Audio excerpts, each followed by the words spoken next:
Hello everyone, welcome back to our YouTube channel Login Aid. Today in this video, I'm going to show you how to see your Roblox password in mobile.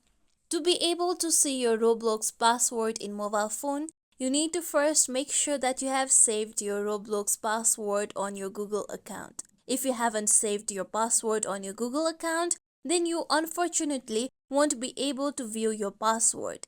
Now to see your password through your Google account, you need to first open your Google application on your mobile phone, or you can also open your Gmail application. I am going on with my Google application. Now make sure that you are logged into your Google account.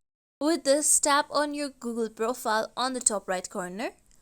Now here you need to make sure that you choose the Google account in which you have saved your Roblox password.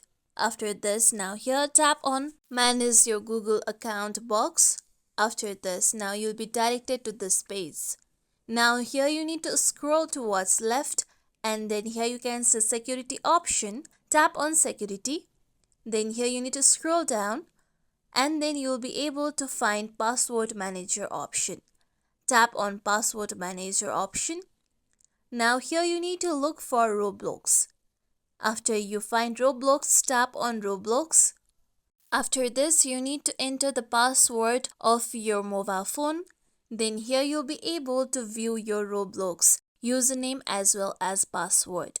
Here you need to tap on a small eye icon so that you'll be able to view your password of your Roblox. Now here you can also copy the given username and password by tapping on two boxes. This is how we can see our Roblox password in mobile. This is it for tutorial everyone. Hope this tutorial was helpful to you all. If you like today's tutorial, make sure you like, share, subscribe to our YouTube channel for more tutorials like this. Thank you for watching.